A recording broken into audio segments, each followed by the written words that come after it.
Hello दोस्तों, मैं power Singh और आप सभी का मेरे सुरतंग चैनल पर स्वागत है। दोस्तों, इससे पहले के वीडियो में मैंने आपको बताया जालोर का इतिहास, जिसके अंतर्गत पोपाबाई के बारे में बताया। पोपाबाई के बारे में आपने लोकोक्ति तो खूब सुनी कि पोपाबाई का राज है, लेकिन वो कहाँ की थी, क्या थी, मैंने पूरी जानकारी दी। जी हाँ दोस्तों, पोपाबाई जालोर की रानी थी। उनके पति जो विशल देव चौहान जालोर के राजा थे, उनका देहावसान हुआ तो पोपाबाई सिंहासन पर बैठी, लेकिन अदूरदर्शिता और मस्त मौजी की प्रवृत्ति होने के कारण से और अन्यायपूर्ण नीतियों के कारण से वह उसके राज्य में अराजकता का माहौल था। इस कारण से जनता बहुत त्रस्त थी और आम लोगों में एक प्रचलन हो गया कि यहाँ तो पोपाबाई का राज है। जी हाँ दोस्तों, उनके जो खासम खास था, अंग रक्षक कह दो, सुरक्षा की पूरी जिम्मेदारी संभाला हुआ, वो था खुर्रम खां, जो बिहारी पठान था, जो बिहार से आए हुए थे और जालोर में आकर के उन्होंने फिर बाद में सत्ता भी संभाली। तो दोस्तों, जो खुर्रम खां था, उसके दादा थे वो 1305 ईस्वी में बिहार के सूबेदार थे और उस समय अलाउद्दीन खिलजी का शासन था दिल्ली पर। अलाउद्दीन खिलजी उनसे नाराज हो गया तो उनको बिहार छोड़ करके मारवाड़ में आना पड़ा। मारवाड़ में सबसे पहले वो बोराना गांव में आए। बोराना गांव में चतर सिंह जी राजपूत थे, जागीरदार, उनके वहां पर उनके दादा परदादा ने कई 10 सालों तक नौकरी की। उसके बाद में आगे की पीढ़ी में फिर वो आए जालोर के आहोर के पास में एक पांचोटा गांव है वहां पर, और वहां पर भी काफी समय तक वो रहे। फिर वहां से कुछ लोगों को साथ में लेकर के और जालोर के वहां पर विशल देव जी के वहां पर आए और विशल देव ने उनकी वीरता को देखते हुए उनको एक अच्छे पद दिया वहां पर, और जालोर में नौकरी कर रहा था खुर्रम खां। लेकिन पोपाबाई के बीच में, उनके दोनों के बीच में अनबन हो गई और फिर समझौता भी हुआ, लेकिन पोपाबाई को विश्वास नहीं था कि ये मेरे साथ में वफादारी से रह पाएंगे। अतः पोपाबाई ने अपने बच्चों सहित जालोर के किले से निकलना ही उचित समझा और रात को पोपाबाई अपने जालोर के किले से निकल करके आबू के पहाड़ों में गई। वहां से ईडर में गई। ईडर का राजा था रणमल, जो राठौड़ थे, उन्होंने उनको आश्रय दिया, मीरपुर गांव दिया। पोपाबाई की तरह उनके बच्चे भी अयोग्य थे और उन्होंने आदिवासियों से फिर में शादी भी कर दी और इस प्रकार से इस कहानी का तो हो गया अंत। अब पोपाबाई के चले जाने के बाद में खुर्रम खां जालोर के सिंहासन पर बैठा। उस जमाने में ये महाराजा में एक प्रथा हुआ करती थी कि जब भी सिंहासन पर बैठते थे तो टीला दहाड़ प्रथा का आयोजन किया जाता था। उसके अंतर्गत आसपास के राजा के आसपास का कोई राजा अथवा कोई सामंत अथवा कोई ठाकुर जो बहुत ही बहादुर होता था, उससे लड़ करके और विजय प्राप्त करनी होती थी, ताकि अपनी जनता में ये विश्वास पैदा किया जा सके कि हाँ, मैं भी राजा के रूप में आपकी रक्षा करने में समर्थ हूं।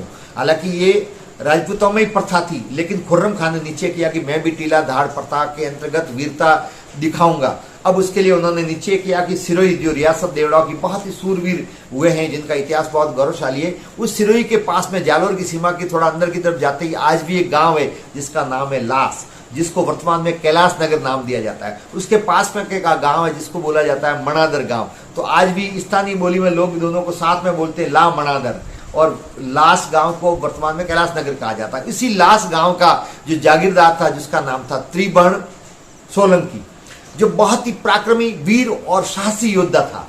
अब उस पर आक्रमण करने का निर्णय किया खुर्रम खां ने और बिना योजना के वहां चले गए। कहा गया ना कि बिना विचारे जो करे सो पाछे पछताए, और काम बिगाड़े आपनो जग में होत अछाए। तो दोस्तों, बिना योजना के वहां चले गए। दूसरी बात, एक कहा जाता है कि शत्रु को कभी भी कमजोर नहीं समझना चाहिए, लेकिन खुर्रम खां ने यहाँ पर यही भूल की और उसकी सजा उसको मिली।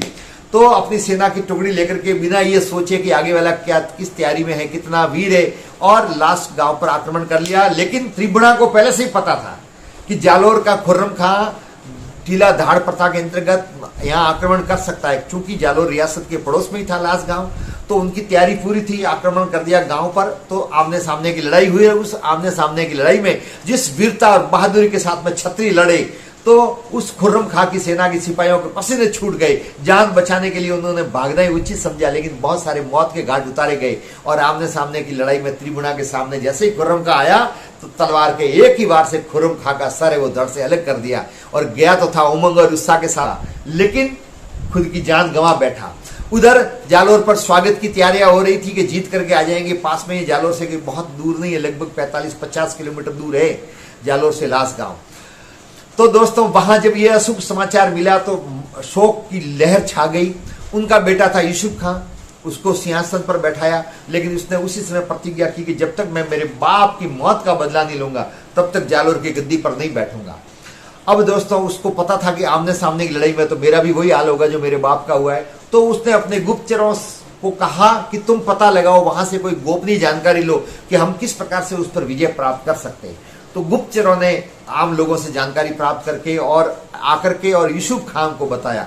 यूसुफ खान 1395 में ईस्वी में जब सत्ता पर बैठा में तो आकर के बताया कि जो त्रिबणा है उसका ससुराल जालोर के पास में जो आहोर गांव है, वहां पर आज भी एक प्रसिद्ध गांव है डोडियाली। उस डोडियाली के जागीरदार है जिनका नाम है चंद राय, उनकी बहन की शादी हुई है त्रिबणा के साथ में। डोडियाली के चंद राय बालोत हैं, उनकी बहन की शादी हुई है त्रिबणा के साथ में, लेकिन दोनों साला बहनों के बीच में बनती नहीं है, तालमेल नहीं है। तब चंद राय को अपनी तरफ मिलाया यूसुफ ने और उनसे जानकारी प्राप्त की। तो उनके अनुसार चंद राय ने, कहते हैं ना घर का भेदी लंका ढाए, तो चंद राय बालोत ने यह जानकारी दी कि वैसे तो वो पूरी तैयारी के साथ में गांव में घेरा डाले हुए हैं और सीधी लड़ाई में तो आप जीत नहीं पाओगे, क्योंकि त्रिबुणा को भी अंदेशा है कि बदला लेने के लिए जालोर का यूसुफ खान यहाँ आएगा। लेकिन दोपहर को जितने भी क्षत्रिय योद्धा है, सिपाही हैं, वो खाना खाने के लिए अपने अपने घरों में चले जाते हैं और यही जो वक्त है, घंटे आधे घंटे का है, उस दौरान यदि हमला किया जाए तो विजय प्राप्त की जा सकती है। यूसुफ ने उसी के अनुसार, योजना के अनुसार अपने सिपाहियों के साथ में लाश गांव पर दोपहर में धावा बोला। राजपूत योद्धा खाना खाने के लिए घर पर गए हुए थे। इस दौरान अचानक हमला हुआ जिससे उनको संभलने का मौका नहीं मिला। ऐसे में त्रिबुणा सोलंकी ने भागना ही उचित समझा। कुछ सिपाहियों के साथ में वो वहां से भाग गए, लेकिन मेड़ा के मैदान में, जी हाँ आज भी गांव मेड़ा है, वहां मेड़ा के मैदान में जाकर के और यूसुफ ने उनका पीछा किया और आमने सामने की लड़ाई हुई। उस लड़ाई में भी त्रिबुणा सोलंकी ने बहुत पराक्रम और शौर्यता के साथ में अपनी वीरता दिखाई, परंतु आमने सामने की लड़ाई में यूसुफ के भाले से वो मौत के घाट उतार दिए गए और इस प्रकार से त्रिबुणा की मृत्यु हुई। उनकी लाश को जालोर के किले में लेकर आए। आने के बाद में बबूल के कांटों में, जिनको बीजला का कांटा भी कहा जाता है, जो हिंदू संस्कृति में उसमें अंतिम संस्कार करना अशुभ माना जाता है, उसमें उनका अंतिम संस्कार किया गया और उसके बाद में यूसुफ जालोर के सिंहासन पर बैठा और अपने बाप का इस प्रकार से बदला लिया। तो दोस्तों, ये इतिहास में अनेक रोचक किस्से कहानियां भरे पड़े हैं, जिनको हम पढ़ते हैं तो हमें बड़ा गर्व भी महसूस होता है, अनेक प्रकार की रुचिपूर्ण जानकारी प्राप्त होती है। और ये पूरा का पूरा इतिहास है वो पालमपुर का इतिहास, जालोर का जो जालोर वाले ही पालमपुर गए बाद में नवाब, उनका जो इतिहास है उस इतिहास की पुस्तक के पृष्ठ संख्या 6 और 7 में ये पूरा का पूरा घटनाक्रम उल्लेखित है और उसी संदर्भ से मैंने ये आपको जानकारी उपलब्ध करवाई। आपको वीडियो कैसा लगा? वीडियो को लाइक करें, शेयर करें, कमेंट्स करें और यदि अब तक आपने मेरे चैनल को सब्सक्राइब नहीं किया है तो चैनल को सब्सक्राइब करें, बेल दबाएं, ताकि जब भी मैं वीडियो अपलोड करूंगा आप तक सीधा मैसेज आ जाएगा। ऐसे ही चैनल से जुड़े रहें। बहुत बहुत धन्यवाद। जय हिंद।